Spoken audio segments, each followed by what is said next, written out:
Friends, तुमचं स्वागत आहे माझ्या चॅनलमध्ये। Friends, Maharashtra engineering services pre एक्झामच्या दृष्टीने जो इम्पॉर्टंट सब्जेक्ट आहे इंजिनिअरिंग मॅथमॅटिक्स या सब्जेक्टशी रिलेटेड प्रॅक्टिस सेट आपण स्टार्ट केलेले आहेत। आजचा हा व्हिडिओ प्रॅक्टिस सेटचा 11th पार्ट आहे, ज्यामध्ये आपण डबल इंटिग्रेशन या टॉपिकशी रिलेटेड प्रॅक्टिस क्वेश्चन डिस्कस करणार आहोत आणि या व्हिडिओच्या शेवटी या टॉपिकवरील होमवर्कसाठी तुम्हाला क्वेश्चन देखील देण्यात येणार आहेत। त्यामुळे हा व्हिडिओ शेवटपर्यंत नक्की पहा आणि या टॉपिकवरील क्वेश्चन्स कशा पद्धतीने सॉल्व्ह केले जातात हे व्यवस्थितपणे समजून घ्या। तर आजचा व्हिडिओ स्टार्ट करण्यापूर्वी या YouTube चॅनलवरील व्हिडिओ अपडेट्स मिळवण्यासाठी तुम्ही माझा टेलिग्राम चॅनल जॉइन करू शकता। टेलिग्राम चॅनलची लिंक डिस्क्रिप्शन बॉक्समध्ये प्रोव्हाइड करण्यात आलेली आहे। त्याचप्रमाणे महाराष्ट्र इंजिनिअरिंग सर्व्हिसेस प्री एक्झामसाठी इंजिनिअरिंग मॅथमॅटिक्स या सब्जेक्टच्या नोट्स तुम्हाला PDF फॉर्मॅटमध्ये हव्या असतील तर डिस्क्रिप्शन बॉक्समध्ये दिलेल्या लिंकवर क्लिक करून तुम्ही या नोट्स परचेस करू शकता। तर आता आपण आजच्या या प्रॅक्टिस सेटमधील प्रॅक्टिस क्वेश्चन स्टार्ट करूया। So here first question is given that evaluate double integration of xy dx dy over the limit 0 to 1 0 to y। तर या ठिकाणी आपल्याला हे डबल इंटिग्रेशन सॉल्व करण्यासाठी विचारलेलं आहे। सो ज्यावेळी आपल्याला डबल इंटिग्रेशन किंवा ट्रिपल इंटिग्रेशन सॉल्व करायला विचारलं जाईल त्यावेळी आपल्याला सर्वात अगोदर हे ओळखणं गरजेचं आहे की आपल्याला त्या इंटिग्रेशनला firstly with respect to x ने इंटिग्रेट करायचं आहे की firstly with respect to y ने इंटिग्रेट करायचं आहे। त्याचप्रमाणे या ठिकाणी आपण पाहू शकतो दोन इंटिग्रेशन आहे, हे आहे आउटर इंटिग्रेशन आणि हे आहे इनर इंटिग्रेशन। तर या दोन इंटिग्रेशन पैकी आपल्याला आउटर इंटिग्रेशन पहिल्यांदा सॉल्व करायचे की इनर इंटिग्रेशन पहिल्यांदा सॉल्व करायचे तर ते आता आपण सर्वात अगोदर समजून घेऊया। खूप इझी आहे।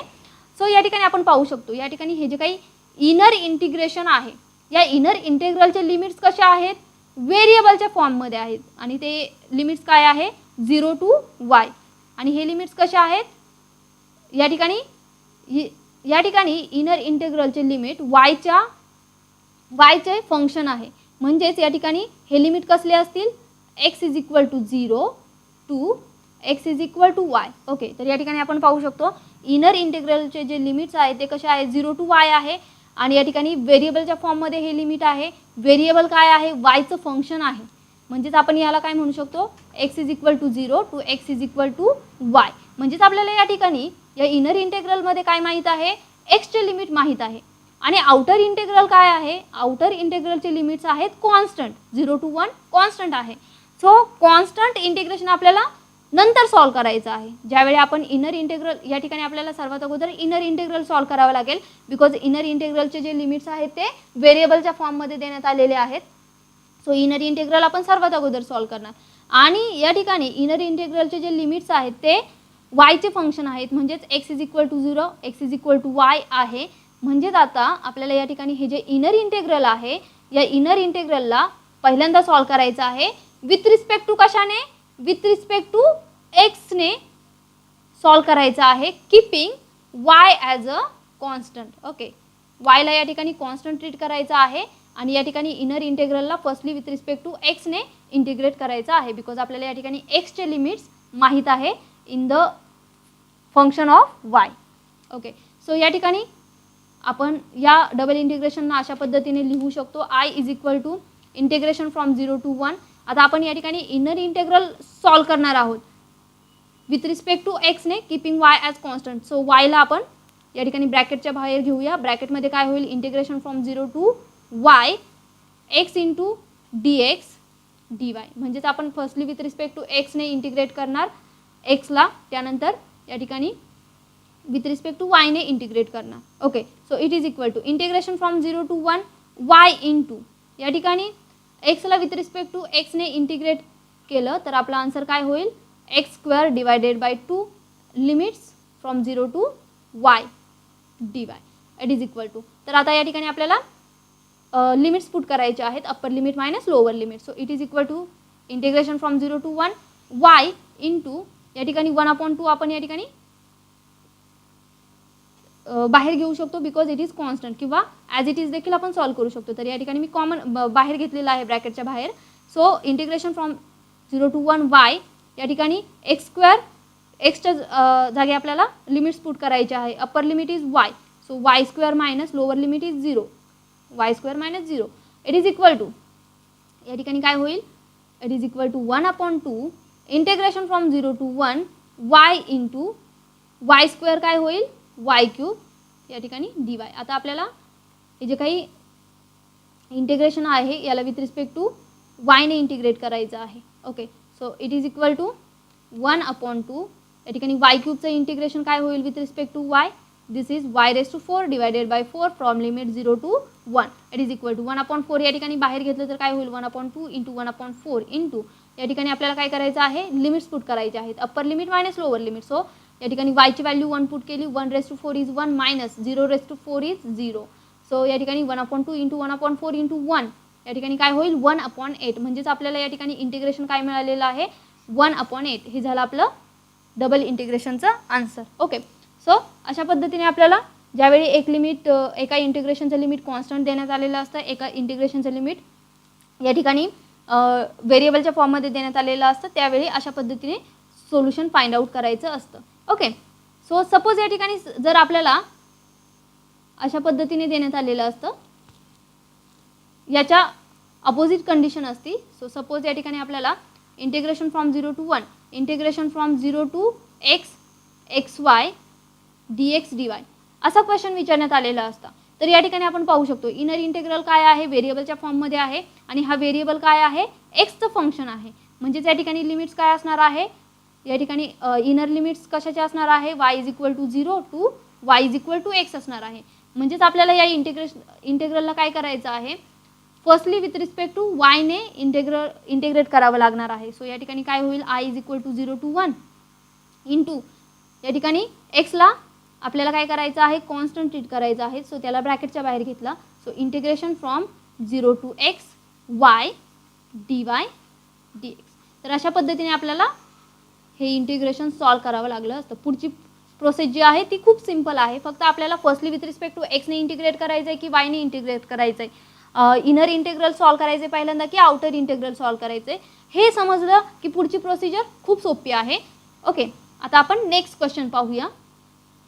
Next question is given that evaluate double integration of e raised to -x² into 1 + y² into x dx dy from limit 0 to infinity from limit 0 to infinity.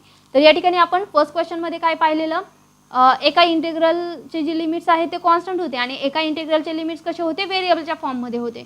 But या सेकंड क्वेश्चनमध्ये आपल्याला या दोन्ही इंटिग्रेशनचे लिमिट्स कसे देण्यात आलेले आहेत, constant देण्यात आलेले आहेत. ओके, सो ज्यावेळी कॉन्स्टंट लिमिट देण्यात आलेले असतील, सर्वच्या सर्व लिमिट्स कॉन्स्टंट असतील, त्यावेळी कशा पद्धतीने सॉल्व करायचं, अतिशय सोपं आहे, पण तुम्हाला हे लक्षात ठेवणं खूप गरजेचं आहे. सो त्यावेळी आपल्याला काय करायचं आहे, सो सपोज या ठिकाणी this is i is equal to, so या ठिकाणी आपल्याला काय करायचं आहे, आता आपल्याला या डबल इंटिग्रेशन विचारलेलं आहे आणि सर्वच्या सर्व लिमिट्स कशा आहेत कॉन्स्टंट आहेत. सो त्यावेळी आपल्याला काय करायचं आहे, ज्या सिक्वेन्समध्ये dx dy देण्यात आलेला आहे त्याच सिक्वेन्समध्ये आपल्याला इंटिग्रेट करायचं आहे. म्हणजेच dx सर्वात अगोदर देण्यात आलेला आहे, म्हणजे या टर्मला firstly with respect to x ने इंटिग्रेट करावं लागेल आणि dy नंतर देण्यात आलेला आहे, म्हणजे या टर्मला विथ रिस्पेक्ट टू y ने नंतर इंटिग्रेट करावं लागेल. म्हणजे काय होईल i is equal to integration from 0 to infinity into integration of e raised to -x² into 1 + y² x dx. या ठिकाणी firstly with respect to x ने इंटिग्रेट करणार आणि नंतर विथ रिस्पेक्ट टू y ने इंटिग्रेट करणार. सो सपोज या ठिकाणी dy dx अशा पद्धतीने देण्यात आलेलं असतं, तर आपल्याला काय करावं लागलं असतं, या ठिकाणी या टर्मला firstly with respect to y ने इंटिग्रेट करावं लागलं असतं आणि त्यानंतर विथ रिस्पेक्ट टू x ने इंटिग्रेट करावं लागलं असतं. ओके, पण हे कोणत्या केसमध्ये पॉसिबल आहे, ज्यावेळी आपल्याला डबल इंटिग्रेशनमध्ये सर्वच्या सर्व लिमिट्स कसे देण्यात आलेले असतात, कॉन्स्टंट देण्यात आलेले असतात, त्या केसमध्ये हे पॉसिबल आहे. ज्या सिक्वेन्समध्ये dx dy देण्यात आलेले आहे त्या सिक्वेन्समध्ये आपल्याला इंटिग्रेट करायचं आहे. सो या ठिकाणी फर्स्टली विथ रिस्पेक्ट टू आपल्याला x ने इंटिग्रेट करायचं आहे आणि आपण ज्यावेळी firstly with respect to x ने इंटिग्रेट करणार त्यावेळी आपल्याला काय करायचं आहे, y ला कॉन्स्टंट ट्रीट करायचं आहे. ओके, सो या ठिकाणी y ला जर आपण कॉन्स्टंट ट्रीट करतोय तर या ठिकाणी थोडंसं कॅल्क्युलेशन आपलं इझी व्हावं यासाठी आपण काय करूया, 1 + y² ला a पुट करूया आणि या ठिकाणी काय असणार आहे, ही टर्म कॉन्स्टंट असणार आहे. ओके, सो या ठिकाणी i काय होईल, i is equal to integration from 0 to infinity integration from 0 to infinity e raised to -x² into 1 + y² ला आपण या ठिकाणी a पुट केलेलं आहे into x dx dy. Okay, आता या ठिकाणी आता आपल्याला या ठिकाणी with respect to x integrate करायचं आहे. तर या ठिकाणी दोन टर्म आहेत एक्सच्या फॉर्ममध्ये, e raise to minus x square a into x. तर या ठिकाणी आपल्याला काय करावं लागेल, इंटिग्रेशन बाय पार्ट यूज करावं लागेल. But integration by part use करण्याऐवजी आपण या ठिकाणी एक फॉर्म्युला अप्लाय करणार आहोत. तर त्यासाठी आपल्याला ॲडजस्टमेंट करायची आहे. फॉर्म्युला मी तुम्हाला नंतर सांगते, सर्वात अगोदर आपण ॲडजस्टमेंट करून घेऊया. So it is equal to integration from 0 to infinity. या ठिकाणी ॲडजस्टमेंट जी असणार आहे ती असणार आहे -1/2a into integration from 0 to infinity e raise to minus x square a, किंवा याला ax स्क्वेअर म्हणूया आपण, थोडंसं इझी जाईल समजायला. Okay, so minus e raise to minus ax square into minus 2ax dx dy. Okay, तर या ठिकाणी ॲडजस्टमेंटमध्ये आपण काय केलेलं आहे, या ठिकाणी या टर्मला -1/2a ने या ठिकाणी मल्टिप्लाय केलेलं आहे आणि या ठिकाणी -2ax ची ॲडजस्टमेंट केलेली आहे. आता ही ॲडजस्टमेंट करण्यामागचं रिझन म्हणजे आपण या ठिकाणी हे इंटिग्रेशन सॉल्व करायचं असेल तर आपल्याला काय करावं लागेल, इंटिग्रेशन बाय पार्टचा फॉर्म्युला यूज करावा लागेल. आणि इंटिग्रेशन बाय पार्टने जर आपण हे इंटिग्रेशन सॉल्व केलं तर लेंदी प्रोसेस होईल. त्यापेक्षा जर आपण या ठिकाणी ॲडजस्टमेंट केली तर ही जी टर्म आहे ती ॲज इट इज राहते. बट आपल्याला या ठिकाणी एक सिम्पल फॉर्म्युला आपण अप्लाय करू शकतो. हा फॉर्म्युला नोट डाऊन करून घ्या, खूप इम्पॉर्टंट आहे. तर तो फॉर्म्युला काय आहे, integration of e raise to f of x into f dash x d x it is equal to e raise to f x. Okay, so हा फॉर्म्युला आपल्याला या ठिकाणी अप्लाय करायचा आहे. तर या ठिकाणी आपण पाहू शकतो integration from 0 to infinity e raise to minus x square into या ठिकाणी एफ ऑफ एक्स काय आहे, f of x is equal to minus x square. आणि या ठिकाणी एफ ऑफ एक्सला डिफरन्शिएट केल्यानंतर आपल्याला आन्सर काय मिळेल, f dash x is equal to minus 2ax. Okay, तर या ठिकाणी ही टर्म कशा पद्धतीने मिळालेली आहे, e raise to f of x into this is f dash x into d x. Okay, so हा फॉर्म्युला आपण या ठिकाणी अप्लाय केलेला आहे. हा फॉर्म्युला नोट डाऊन करा आणि व्यवस्थितपणे लक्षात ठेवा. So it is equal to integration from 0 to infinity -1/2a into या ठिकाणी काय मिळालं आपल्याला, by using this formula e raise to f of x या इंटिग्रेशनचा आन्सर येते. So e raise to minus ax square from limit 0 to infinity dy. Okay, so या ठिकाणी आता आपल्याला हे लिमिट्स पुट करायचे आहेत. So it is equal to integration from 0 to infinity -1/2a upper limit minus lower limit. So e raise to या ठिकाणी एक्सच्या ऐवजी आपल्याला लिमिट्स पुट करायचे आहेत. So upper limit is infinity. So infinity into minus a that is infinity. So this is e raise to minus infinity minus lower limit is 0. So e raise to 0 होईल या ठिकाणी dy. It is equal to integration from 0 to infinity -1/2a into या ठिकाणी e raise to minus इन्फिनिटीचा answer 0 असतं, हे लक्षात ठेवा. E raise to minus infinity is what, this one is 0. So 0 minus e raise to 0 answer काय असतं 1. तर या ठिकाणी into dy. So it is equal to I is equal to integration from 0 to infinity -1/2a into this -1 काय होईल 1/2a dy. But आपण या ठिकाणी a ची व्हॅल्यू काय पुट केली होती, a ची व्हॅल्यू आपण 1 + y स्क्वेअरला a म्हणून पुट केलं होतं. तर या ठिकाणी a ची व्हॅल्यू आपण सबस्टिट्यूट करूया पुन्हा. It is equal to integration from 0 to infinity 1/2 into 1 + y square dy. आता आपल्याला काय करायचं आहे, विथ रिस्पेक्ट टू y ने इंटिग्रेट करायचं आहे. So it is equal to या ठिकाणी 1/2 कॉन्स्टंट आहे, इंटिग्रेशनच्या बाहेर घेऊया. Integration from 0 to infinity 1/1 + y square dy. It is equal to 1/2. तर या ठिकाणी इंटिग्रेशनचा एक फॉर्म्युला आहे, तो लक्षात ठेवा.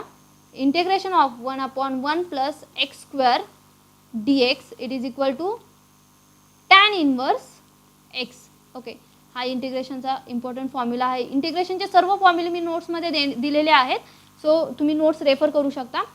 सो हा इंटिग्रेशनचा फॉर्म्युला या ठिकाणी अप्लाय केल्यानंतर आपल्याला या ठिकाणी काय मिळेल, 1/2 into integration of 1/1 plus y square आहे. तर या ठिकाणी आन्सर काय होईल, tan inverse y and limits are 0 to infinity. आता आपल्याला लिमिट्स पुट करायच्या आहेत.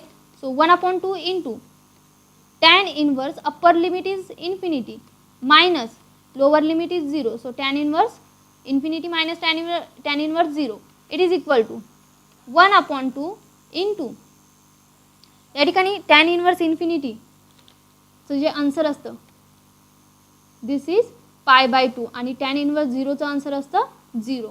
So here π/2 minus 0 and it is equal to π/4.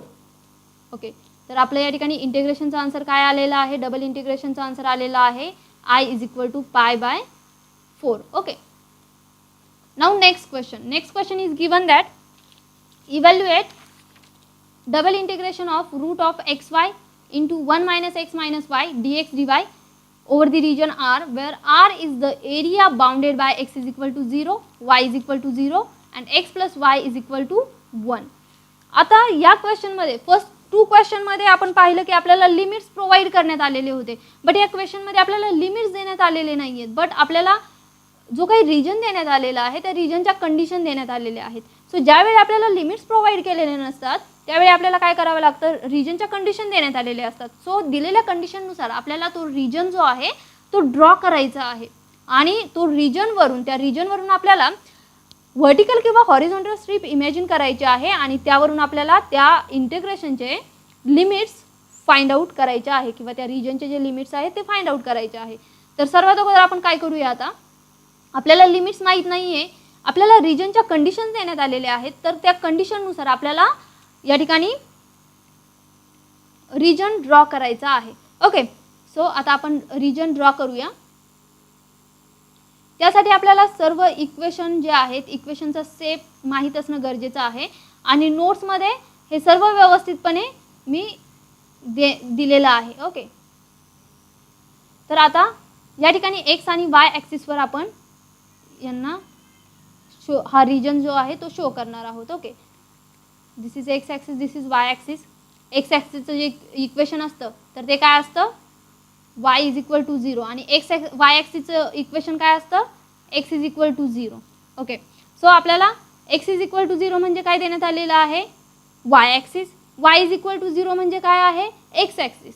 Okay, तर आता x plus y is equal to 1 हे देखील आपल्याला देण्यात आलेलं आहे. So x plus y is equal to 1 हे काय आहे, स्ट्रेट लाईनचं इक्वेशन आहे. तर सर्वात अगोदर आपल्याला काय करावं लागेल, या रिजनवरील जे पॉईंट ऑफ इंटरसेक्शन आहे ते फाइंड आउट करावे लागतील. तर आपल्याला इक्वेशन माहीत आहे लाईनचं, स्ट्रेट लाईनचं, x plus y is equal to 1.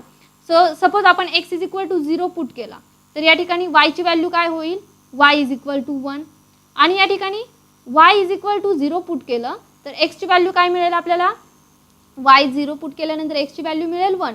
म्हणजेच आपल्याला या ठिकाणी पॉईंट ऑफ इंटरसेक्शन काय मिळालेले आहेत, पॉईंट ऑफ इंटरसेक्शन या रिजनसाठी मिळालेले आहेत 0, 1 आणि सेकंड पॉईंट इज 1, 0, 1, 0. आता हे पॉईंट्स आपल्याला या ॲक्सिसवर लोकेट करायचे आहेत. So 0, 1 point this is origin 0, 0. 0, 1 point कुठे होईल, या ठिकाणी आपल्याला हा पॉईंट सपोज हा आहे पॉईंट 0, 1. ओके, आणि 1, 0 पॉईंट एक्स ॲक्सिसवर होईल 1, 0. ओके, तर आता आपल्याला जी स्ट्रेट लाईन मिळालेली आहे ती स्ट्रेट लाईन असेल ही स्ट्रेट लाईन. हे जे 2 पॉईंट्स आहेत ते काय आहेत, पॉईंट ऑफ इंटरसेक्शन आहेत त्या लाईनचे. ओके, किंवा त्या रिजनचे आपण म्हणू शकतो.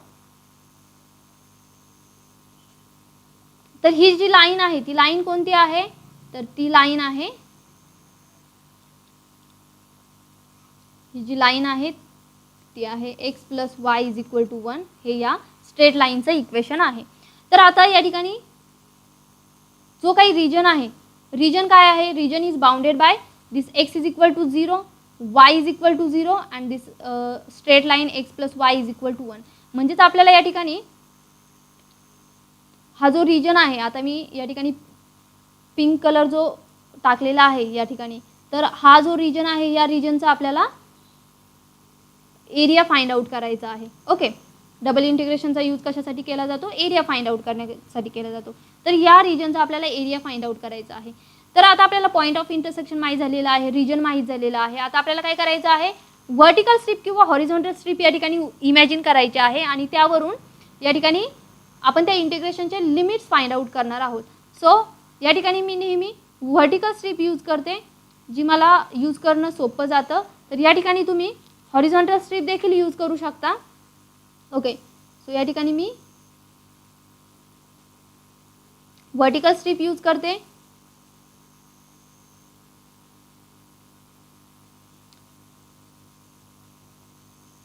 या ठिकाणी आपण व्हर्टिकल स्ट्रीप इमॅजिन केलेली आहे.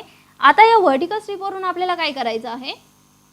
लिमिट्स फाइंड आउट करायचे आहेत. तर ते कसे फाइंड आउट करणार? तर या ठिकाणी ही जी काही व्हर्टिकल स्ट्रीप आहे, या व्हर्टिकल स्ट्रीपचा जो लोअर पॉइंट आहे तो कुठे लोकेट आहे? तो एक्स ॲक्सिसवर लोकेट आहे. आणि एक्स ॲक्सिसचं इक्वेशन आपल्याला माहीत आहे. एक्स ॲक्सिसचं इक्वेशन काय असतं? y = 0. म्हणजेच या ठिकाणी या व्हर्टिकल स्ट्रीपचा जो लोअर पॉइंट आहे किंवा ज्याला आपण म्हणू शकतो वाय ॲक्सिसचं जे लोअर लिमिट आहे ते आपल्याला काय मिळालं? y = 0. आणि या व्हर्टिकल स्ट्रीपचा अप्पर पॉइंट कुठे आहे? हा आहे या जे काही आपल्याला इक्वेशन देण्यात आलेलं आहे स्ट्रेट लाईनचा x + y = 1, तर त्या लाईनवर लोकेट आहे. सो त्यावरून या ठिकाणी y ची व्हॅल्यू काय होईल?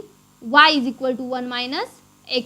ओके, तर आपल्याला या ठिकाणी y चे लिमिट्स काय मिळालेले आहेत? y = 0 to y = 1 - x. y चे लिमिट आपल्याला मिळालेले आहेत. आता x चे लिमिट म्हणजे काय? या ठिकाणी x चे लिमिट असणार आहेत x is varying from this 0 to 1. म्हणजेच x चे लिमिट होतील x = 0 टू x = 1. म्हणजेच आता आपल्याला x आणि y चे लिमिट्स मिळालेले आहेत या रिजनवरून. आता या ठिकाणी हे जे लिमिट्स आहेत आपल्याला या इंटिग्रेशनमध्ये पुट करायचे आहेत. Okay, so suppose this is I = या ठिकाणी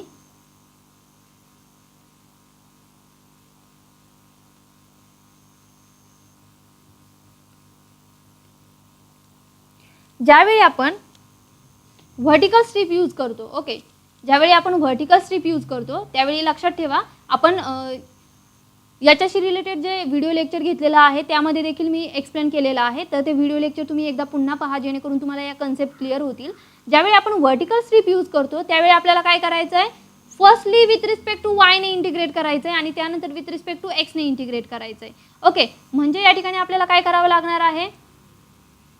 या ठिकाणी firstly with respect to y ने इंटिग्रेट करावं लागणार आहे बिकॉज वायचे लिमिट्स आपल्याला माहीत आहे y = 0 टू 1 - x.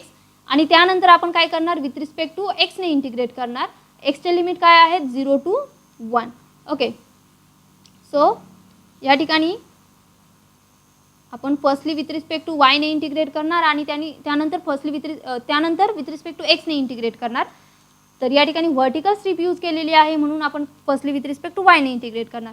जर तुम्ही या ठिकाणी हॉरिझॉन्टल स्ट्रीप इमॅजिन केली तर त्या ठिकाणी त्या हॉरिझॉन्टल स्ट्रीप यूज केल्यानंतर हे लिमिट्स देखील चेंज होणार आहेत आणि लिमिट चेंज झाल्यानंतर या ठिकाणी हे इंटिग्रेशन सॉल्व करताना तुम्हाला firstly with respect to x ने इंटिग्रेट करायचं आहे ज्यावेळी तुम्ही हॉरिझॉन्टल स्ट्रीप यूज कराल त्यावेळी. ओके, तर आता आपल्याला लिमिट्स मिळालेले आहेत. आपल्याला हे माहीत झालेलं आहे की या ठिकाणी firstly with respect to y ने इंटिग्रेट करायचं आहे, त्यानंतर विथ रिस्पेक्ट टू एक्स ने इंटिग्रेट करायचं आहे. सो आता आपण काय करणार आहोत? हे फर्दर कॅल्क्युलेशन करायचे आहेत. तर या ठिकाणी आपण पुट करणार आहोत 1 - x ला a म्हणून पुट करणार आहोत. ओके, जेणेकरून आपले कॅल्क्युलेशन जे आहेत ते इझी होतील. So I = integration from 0 to 1 into integration from 0 to या ठिकाणी काय होईल? a √(x² - या ठिकाणी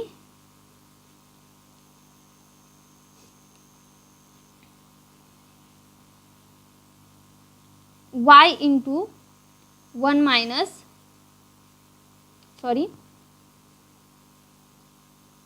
a minus y dy dx, because आपण काय केलेलं आहे 1 मायनस एक्सला या ठिकाणी a पुट केलेलं आहे आणि या ठिकाणी रूट एक्स जो आहे तो या ठिकाणी ब्रॅकेटच्या बाहेर घ्यायचा आहे, बिकॉज आपण काय करतोय विथ रिस्पेक्ट टू y ने इंटिग्रेट करतोय, keeping this x as a constant. Okay, तर या ठिकाणी ह्या एक्सला आपण सेपरेट आउट करू शकत नाही, म्हणून आपण या ठिकाणी 1 मायनस एक्सला या ठिकाणी a सबस्टिट्यूट केलेला आहे. So it is equal to integration from 0 to 1 root x. सो त्याआधी आपल्याला या ठिकाणी काय करायचं आहे, अजून कॅल्क्युलेशन इझी व्हावेत म्हणून आपल्याला या ठिकाणी y ला at पुट करायचं आहे. It gives that dy is equal to, या ठिकाणी डिफरन्शिएट केल्यानंतर आपल्याला काय मिळेल, विथ रिस्पेक्ट टू t ने डिफरन्शिएट केल्यानंतर dy मिळेल a इंटू dt, आणि या ठिकाणी y ला at पुट केल्यानंतर या ठिकाणी लिमिट देखील चेंज होणार आहेत. ओके, सो लिमिट काय मिळतील आपल्याला, नवीन लिमिट जे मिळतील तर ते असतील y ला आपण काय केलेलं आहे at ने रिप्लेस केलेलं आहे. सो y ज्यावेळी या ठिकाणी 0 व्हॅल्यू y ला 0 पुट केलं तर या ठिकाणी t ची व्हॅल्यू देखील काय होईल 0 होईल. देन या ठिकाणी y ची व्हॅल्यू या ठिकाणी a पुट केल्यानंतर या ठिकाणी t काय मिळेल आपल्याला, t इज 1, म्हणजेच आपल्याला नवीन लिमिट्स मिळालेले आहेत. So I is equal to integration from 0 to 1 root of x integration from 0 to 1, या ठिकाणी y ला at पुट केलेला आहे. सो या ठिकाणी काय होईल, स्क्वेअर रूट ऑफ y म्हणजेच square root of at into a minus y is what, y is at आणि this is square root. Okay, या ठिकाणी dy ला आपण काय करणार, at पुट करणार आहोत, a into dt dx. So it is equal to integration from 0 to 1 root of x integration from 0 to 1, या ठिकाणी स्क्वेअर रूट ऑफ at ला आपण कशा पद्धतीने लिहू शकतो, a raise to 1/2 into t raise to 1/2 into या ठिकाणी a minus at bracket raise to 1/2 into a into dt, this one is dx. Okay, तर या ठिकाणी इथून पुढचा जो पार्ट आहे तो थोडासा इम्पॉर्टंट आहे. सो या ठिकाणी a रेस टू 1/2, या ठिकाणी a रेस टू 1/2 कॉमन घेऊया. Okay, so this a raise to 1/2, this a raise to 1/2 and this a, या ठिकाणी काय होईल, a स्क्वेअर होईल. So it is equal to integration of 1 into root of x integration from 0 to 1, या ठिकाणी a raise to, this is a square because a raise to 1/2, या ठिकाणी हा a कॉमन घेतला, but this is what, this is square root of a, म्हणजेच a raise to 1/2, this a raise to 1/2 and this a is a square into t raise to 1/2 1 minus t 1/2, because या ठिकाणी a raise to 1/2 common घेतलेला आहे, dt into dx. It is equal to integration from 0 to 1 root x, या ठिकाणी a square काय आहे, a स्क्वेअरची value आपण काय पुट केली होती, 1 मायनस एक्स पुट केली होती, जी काय आहे कॉन्स्टंट आहे. सो a स्क्वेअरला आपण या ठिकाणी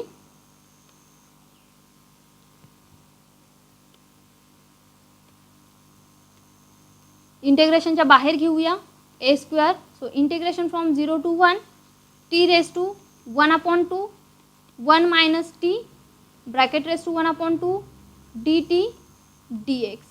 तर आता या ठिकाणी हे इंटिग्रेशन सॉल्व कसं करायचं, हा एक महत्त्वाचा या ठिकाणी प्रॉब्लेम आहे. तर या ठिकाणी हे जे इंटिग्रेशन आहे याला सॉल्व करताना आपल्याला काय करायचं आहे, या इंटिग्रेशनला बीटाच्या फॉर्ममध्ये कन्वर्ट करायचं आहे, बिकॉज या ठिकाणी हा जो बीटाचा जो मी आता तुम्हाला फॉर्म्युला सांगणार आहे तो खूप इम्पॉर्टंट आहे, तो लक्षात ठेवा. Integration from 0 to 1 x raise to m minus one into one minus x raise to n minus one d x it is equal to beta m n. Okay, तर हा जो फॉर्म्युला आहे तो खूपच महत्त्वाचा आहे, हा नोट डाऊन करून घ्या.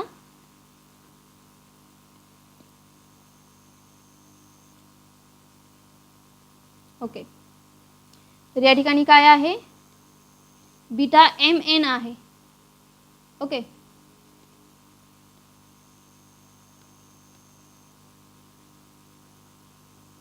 तर या फॉर्म्युलानुसार या ठिकाणी आपला आन्सर काय यायला पाहिजे पहा, beta m n answer. But कधी, आता आपल्याला या ठिकाणी एम आणि एनची व्हॅल्यू या ठिकाणी माहीत करून घ्यावी लागेल. ओके, तर याला कम्पेअर केलं तर आपल्याला कळेल की यावरून आपण याला बीटाच्या फॉर्ममध्ये लिहू शकतो. बट या ठिकाणी एम आणि एनची व्हॅल्यू आपल्याला फाइंड आउट करावी लागेल. तर या ठिकाणी यांना आपण कम्पेअर केले एम मायनस वन आणि 1/2ला, तर आपल्याला काय मिळेल, m minus 1 it is equal to 1/2 and this n minus 1 is what, n minus 1 it is equal to 1/2. Okay, so या ठिकाणी m ची व्हॅल्यू काय मिळेल, 1/2 प्लस 1 3/2 आणि या ठिकाणी n ची व्हॅल्यू काय मिळाली, 1/2 प्लस दिस 1 3/2. म्हणजेच m आणि n ची व्हॅल्यू मिळालेली आहे. म्हणजेच आपण या ठिकाणी याला कशा पद्धतीने लिहू शकतो, integration from 0 to 1 integration root of x into a square into या ठिकाणी काय मिळालं आपल्याला, बीटा एम एन. याचा आन्सर काय येणार आहे, बीटा एम एन. आपण याला बीटाच्या फंक्शनमध्ये लिहू शकतो. बीटा एम एन, एमची व्हॅल्यू काय आहे 3/2. ओके, आणि या ठिकाणी डी एक्स. सो आता आपल्याला या ठिकाणी काय करायचं आहे, बीटा आणि गॅमामध्ये एक रिलेशन असतं. ओके, बीटा फंक्शन आणि गॅमा फंक्शनमध्ये एक रिलेशन असतं, त्या रिलेशनचा यूज करायचा आहे. तर ते रिलेशन असतं beta m n is equal to gamma m gamma n. गॅमाला अशा पद्धतीने डिनोट केलं जातं, beta m n is equal to gamma m into gamma n divided by gamma n plus 1. सो या फॉर्म्युलीनुसार या ठिकाणी बीटा गॅमामध्ये कशा पद्धतीने कन्वर्ट होईल पहा. सो या ठिकाणी एम एनची व्हॅल्यू 3/2 आहे. सो या ठिकाणी it is equal to gamma 3/2 into gamma 3/2 divided by gamma 3/2 plus 3/2. हे कशाचा आन्सर पाहतोय आपण, बीटा 3/2चं पाहतोय. So it is equal to, आता या ठिकाणी गॅमाच्या काही प्रॉपर्टीज आहेत त्या समजून घ्या अगोदर. ओके, सो गॅमाच्या प्रॉपर्टीजमध्ये जी पहिली प्रॉपर्टी आहे, हे रिलेशन तुम्हाला लक्षात ठेवायचं आहे बीटा आणि गॅमामधलं. तर आता गॅमाची जी प्रॉपर्टी आहे त्या तुम्हाला मी या ठिकाणी सांगते. So gamma n+1 it is equal to n factorial. असं ही व्हॅल्यू केव्हा असेल, ज्यावेळी पॉझिटिव्ह इंटेजर असेल त्यावेळी. Okay, positive integer that is greater than 0 असेल त्यावेळी. ही झाली गॅमा फंक्शनला सॉल्व करण्याची first property. Second one is the gamma n+1 ची व्हॅल्यू काय असेल, n इंटू गॅमा एन, ज्यावेळी पॉझिटिव्ह फ्रॅक्शन असेल. ओके, पॉझिटिव्ह फ्रॅक्शन असेल त्यावेळी. तर या ठिकाणी आपण पाहू शकतो 3/2 काय आहे, फ्रॅक्शन व्हॅल्यू आहे.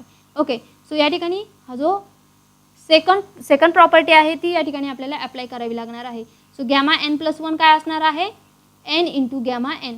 बट आता आपल्याला गॅमा n+1 जे आहे ते फाइंड आउट करावं लागेल. आपल्याला माहीत आहे गॅमा 3/2, त्याला n+1 मध्ये आपल्याला डिनोट करायचं आहे. सो 3/2ला n+1 मध्ये कशा पद्धतीने करणार, 1/2 प्लस 1. ओके, n+1 मध्ये, तर या ठिकाणी n काय झाला 1/2. Okay, so n+1 gamma n+1 it is equal to, तर n ची व्हॅल्यू या ठिकाणी काय झाली 1/2. So n into gamma n म्हणजेच 1/2 into gamma 1/2 it is equal to, आणि गॅमा 1/2चं जे आन्सर असतं ते रूट ऑफ पाय असतं. So remember this one. या ठिकाणी या दोन प्रॉपर्टीज लक्षात ठेवायच्या आहेत. बीटा आणि गॅमाचं रिलेशन, गॅमा 1/2 ची व्हॅल्यू असते root of pi. So it is equal to 1/2 root pi. Okay, so हे आन्सर कसलं झालं? हे आन्सर झालं या ठिकाणी या एका गॅमा 3/2चं. तर या सेकंड गॅमा 3/2चा आन्सर देखील सेम असणार आहे. ओके, तर या ठिकाणी आपल्याला काय मिळेल? इट इज इक्वल टू या ठिकाणी 1/2 रूट पाय आणि या गॅमा 3/2साठी देखील सेम मिळणार आहे. That is bracket square divided by gamma 3/2 plus 3/2 6/2 that is gamma 3. या ठिकाणी काय मिळालेलं आहे आपल्याला? गॅमा 3. बट या ठिकाणी अजून एक प्रॉपर्टी आहे.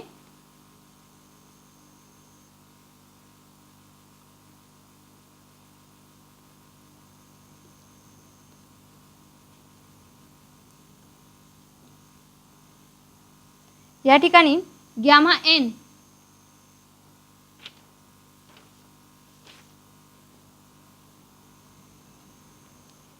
या ठिकाणी गॅमा एन प्लस 1 काय असतं? N factorial. ओके, जी फर्स्ट प्रॉपर्टी आहे ती. तर त्यानुसार या ठिकाणी गॅमा 3ला आपण काय करू शकतो? गॅमा 2 + 1 म्हणजेच गॅमा एन प्लस 1मध्ये या ठिकाणी कन्वर्ट केलं. आणि या ठिकाणी गॅमा एन प्लस 1चं आन्सर काय असतं? N factorial. That is here 2 factorial. 2 फॅक्टोरियलचा आन्सर काय होईल? 2. म्हणजेच या ठिकाणी आपल्याला काय मिळेल? या ठिकाणी आपल्याला मिळून जाईल 1/2 into root pi bracket square divided by 2. Okay, आणि या ठिकाणी सॉल्व केल्यानंतर 1/4 square is 1/2 square is 1/4 into root pi square is pi into 1/2 that is equal to 1/8 pi. तर या ठिकाणी बीटा 3/2चा आन्सर आपल्याला मिळालेला आहे 1/8 पाय. तर आपण डायरेक्टली या ठिकाणी हे आन्सर लिहूया.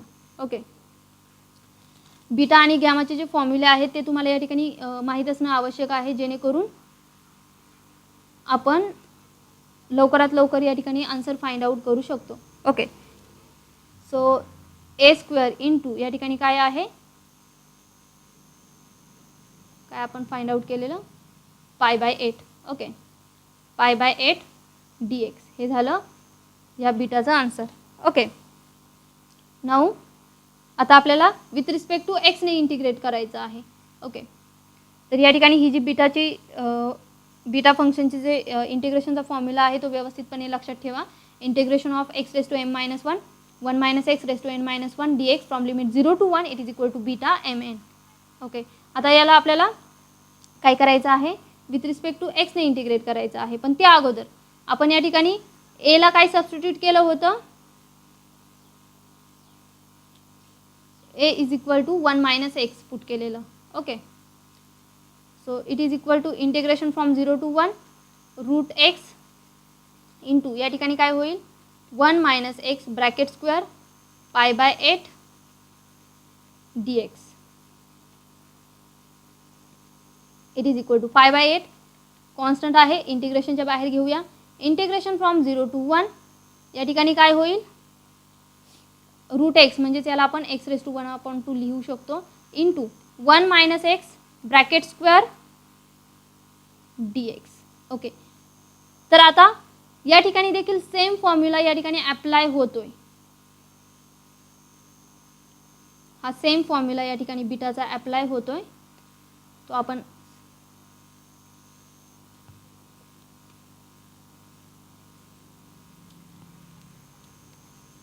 सो हा फॉर्म्युला आपल्याला या ठिकाणी अप्लाय करायचा आहे. तर या ठिकाणी x⁻² x⁻m - 1 म्हणजेच m - 1 काय मिळालं आपल्याला? m - 1 is equal to 1/2 and this n - 1 that is 1 - x bracket square that is n - 1ची व्हॅल्यू या ठिकाणी 2 मिळालेली आहे. So m is what? m is equal to 1/2 + 1 3/2 आणि n ची व्हॅल्यू काय मिळाली? n is equal to 2 + 1 3. m ची व्हॅल्यू आपल्याला या ठिकाणी मिळालेली आहे. तर या ठिकाणी काय होईल? π/8 इंटू या ठिकाणी लिमिट्स पहा, फ्रॉम लिमिट 0 to 1 असलं पाहिजे. Okay, so beta mn answer काय मिळालं आपल्याला या इंटिग्रेशनचं? Beta mn. m ची व्हॅल्यू काय आहे? 3/2 आणि n ची व्हॅल्यू काय आहे? 3 आहे. आता आपल्याला बीटा एम एनचं जे बीटा आणि गॅमामधलं जे रिलेशन आहे ते माहीत असणं गरजेचं आहे. तर आपल्याला हे रिलेशन माहीत आहे.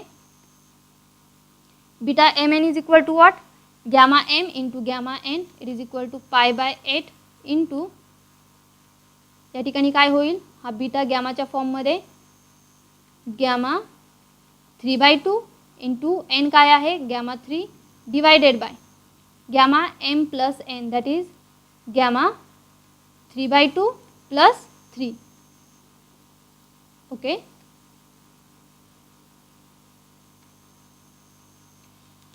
इट इज इक्वल टू, या ठिकाणी गॅमा 3/2चा आपण आन्सर फाइंड आउट काय केलेला 1/2 root pi. Okay, so 1/2 root pi into gamma 3ला आपण लिहू शकतो gamma 2 + 1 that is gamma n plus 1. Gamma n plus 1 ज्यावेळी पॉझिटिव्ह इंटिजर असेल त्यावेळी आन्सर काय असतं n factorial that is 2 factorial. 2 factorial is what 2 × 1 म्हणजेच या ठिकाणी आन्सर आलं 2. So into 2 divided by gamma 3/2 plus 3 काय होईल, याला आपल्याला सॉल्व करावं लागेल. Gamma 3/2 plus 3 is 9/2. Okay, so gamma 9/2चा आपल्याला आन्सर फाइंड आउट करावं लागेल. तर आपल्याला काय करायचं आहे, याला n+1 मध्ये कन्वर्ट करायचं आहे. तर कशा पद्धतीने होईल 7/2 + 1. सो n+1 या ठिकाणी n ची व्हॅल्यू झाली 7/2. n+1चा आन्सर काय असतं n इंटू गॅमा n म्हणजे 7/2 इंटू 7 गॅमा 7/2. आता या 7/2ला काय करणार आपण n+1 मध्ये लिहिणार. सो या ठिकाणी काय होईल 7/2 into 5/2 plus 1. Okay, so it is equal to 7/2 into 5/2 n आहे म्हणजे या ठिकाणी काय होईल into n into gamma n2. Okay, so असंच याला सॉल्व करत गेलं, कुठपर्यंत सॉल्व करत जायचं, या ठिकाणी गॅमाची व्हॅल्यू 1/2 शिल्लक राहील इथपर्यंत आपल्याला सॉल्व करत जायचं आहे. ओके, सो फायनली याला सॉल्व केल्यानंतर गॅमा 9/2चं जे आन्सर येणार आहे आपलं, किंवा गॅमा 9/2 काय होईल 7/2 into 5/2 into 3/2 into 1/2 into root pi, अशा पद्धतीने आपलं आन्सर येईल. ओके,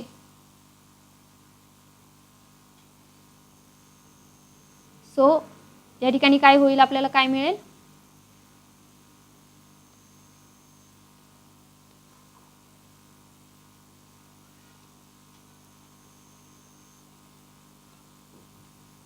या ठिकाणी it is equal to π/8 into 1/2 root pi into 2. या ठिकाणी गॅमा 9/2ला आपण कशा पद्धतीने केलेला आहे 7/2 into 5/2 into 3/2 into 1/2 into root pi. Okay, it is equal to pi या ठिकाणी कॅन्सल होईल. या ठिकाणी सॉल्व केल्यानंतर आपल्याला जे आन्सर मिळेल ते मिळेल 2π/105. ओके, सो या ठिकाणी इंटिग्रेशनचा आन्सर मिळालेला आहे आपल्याला 2π/105. तर या ठिकाणी बीटा आणि गॅमा जे आहे त्याची तुम्हाला थोडीशी प्रॅक्टिस करावी लागेल. या ठिकाणी फक्त तुम्हाला ही जी काही फॉर्म्युले आहेत ती लक्षात ठेवणं गरजेचं आहे. बीटा आणि गॅमाच्या ज्या प्रॉपर्टीज आहेत हे माहीत असलं पाहिजे, बीटा आणि गॅमामधलं जे रिलेशन आहे ते माहीत असलं पाहिजे. आणि बीटा आणि गॅमाचं अजून एक बीटा फंक्शनचा अजून एक डेफिनेशन आहे, ती या ठिकाणी लक्षात, अजून 2 फॉर्म्युले या ठिकाणी नोट डाऊन करा, जेणेकरून तुम्हाला पुढे अशा पद्धतीने जर इंटिग्रेशन सॉल्व करायला आलं तर तुम्ही डायरेक्टली बीटा आणि गॅमाचं रिलेशन यूज करून त्या ठिकाणी तुम्ही आन्सर फाइंड आउट करू शकता. सो सपोज या ठिकाणी 2 of integration from 0 to π/2 into sine raise to 2m-1 theta into cos 2n-1 theta d theta, it is equal to, तर हे असतं बीटा mn.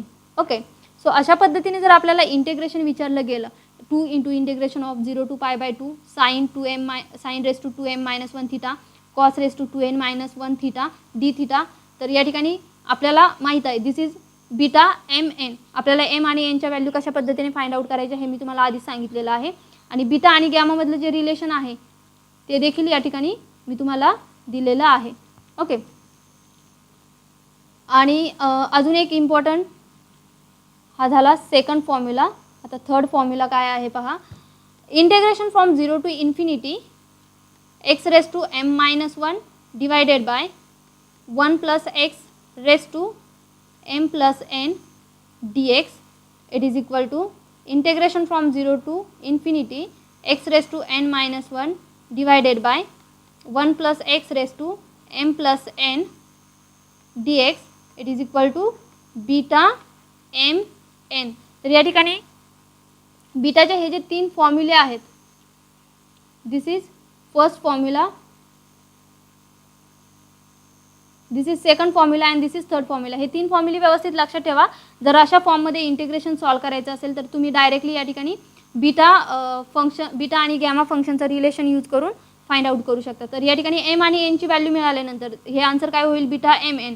आणि बीटा आणि गॅमामधलं जे रिलेशन आहे ते काय आहे, beta m n is equal to gamma m into gamma n upon gamma m plus n. तर गॅमा फंक्शनच्या ज्या प्रॉपर्टीज आहेत त्या देखील मी तुम्हाला या ठिकाणी सांगितलेल्या आहेत. ओके. तर या ठिकाणी ज्यावेळी पॉझिटिव्ह इंटिजर असेल विच इज ग्रेटर दॅन 0 त्यावेळी गॅमा एन प्लस 1 काय असेल, एन फॅक्टोरियल. आणि पॉझिटिव्ह फ्रॅक्शन असेल that is gamma n plus 1 त्यावेळी काय होईल, it is equal to n into gamma n. आणि या ठिकाणी अजून एक नोट डाऊन करा,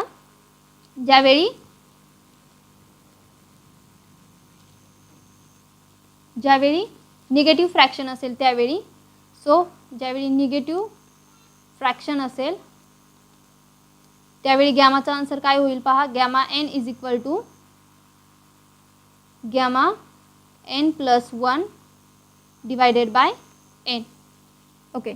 तर या गॅमाच्या 3 प्रॉपर्टीज या ठिकाणी लक्षात ठेवा. ओके. तर एवढे डिफिकल्ट क्वेश्चन विचारले जाणार नाही आहेत, बट अशा फॉर्ममध्ये जर इंटिग्रेशन आपल्याला सॉल्व करायला आलं तर या ठिकाणी आपण इझिली सॉल्व करू शकतो. इतकं काय अवघड नाही आहे. तुम्हाला त्या ठिकाणी फक्त प्रॅक्टिस करणं महत्त्वाचं आहे. या प्रॉपर्टीज आणि फॉर्म्युले तुम्हाला ॲप्लाय करता यायला हवं. ओके. सो हे फॉर्म्युले तुम्ही नोट डाऊन करा. ओके. आता तुम्हाला या ठिकाणी आजच्या या प्रॅक्टिस सेटमधील क्वेश्चन या ठिकाणी आपण फिनिश केलेले आहेत. तुम्हाला होमवर्कसाठी काही क्वेश्चन देते आणि त्याचा आन्सर देखील या ठिकाणी मी दिलेला आहे. तर याचा तुम्ही स्क्रीनशॉट घेऊ शकता. ओके. सो हे जे काही होमवर्कचे क्वेश्चन आहेत ते तुम्ही नक्की सॉल्व करा, जेणेकरून तुम्हाला कळून जाईल की तुमची जी प्रॅक्टिस आहे क्वेश्चनची ती कशा पद्धतीने झालेली आहे. आणि जेवढे तुम्ही डिफिकल्ट क्वेश्चन आत्ताच सॉल्व करायची प्रॅक्टिस ठेवाल तेवढं तुम्हाला एक्झाममध्ये तुम्ही इझिली स्कोर करू शकाल. ओके. बिकॉज इंजिनिअरिंग मॅथमॅटिक्स हा असा सब्जेक्ट आहे ज्यामध्ये तुम्हाला जास्तीत जास्त प्रॅक्टिस करणं महत्त्वाचं आहे आणि तुमचं जे स्पीड आहे ते जास्त असणं गरजेचं आहे. ओके. तर या ठिकाणी 3 क्वेश्चन मी तुम्हाला होमवर्कसाठी दिलेले आहेत, त्याचा आन्सर देखील तुम्हाला या ठिकाणी दिलेला आहे. तर तुम्ही तुमचं जे काय आन्सर आहे त्या ठिकाणी या आन्सरसोबत कम्पेअर करू शकता. आणि जर या क्वेश्चनचं सोल्युशन फाइंड आउट करताना जर तुम्हाला काही प्रॉब्लेम आला तर नोट्समध्ये या सर्व क्वेश्चनचं मी सोल्युशन दिलेलं आहे. सो या क्वेश्चनच्या सोल्युशनसाठी तुम्ही नोट्स रेफर करू शकता. नोट्सची लिंक मी तुम्हाला डिस्क्रिप्शन बॉक्समध्ये प्रोव्हाइड केलेली आहे. त्या लिंकवर क्लिक करून तुम्ही नोट्स परचेस करू शकता. आणि नोट्समध्ये तुम्हाला मॅक्झिमम सॅम्पल क्वेश्चन देण्यात आलेले आहेत जेणेकरून तुमची जास्तीत जास्त प्रॅक्टिस होईल. So you can go through these notes. तर अशा पद्धतीने आपण या ठिकाणी डबल इंटिग्रेशनचा जो प्रॅक्टिस सेट आहे या ठिकाणी कंप्लीट केलेला आहे. नेक्स्ट प्रॅक्टिस सेटमध्ये देखील आपण डबल इंटिग्रेशनचेच काही क्वेश्चन्स सॉल्व करणार आहोत. सो हा व्हिडिओ जर तुम्हाला हेल्पफुल ठरला असेल तर व्हिडिओला लाईक करा, व्हिडिओ जास्तीत जास्त शेअर करा आणि चॅनलला सबस्क्राईब केलं नसेल तर चॅनलला सबस्क्राईब करा.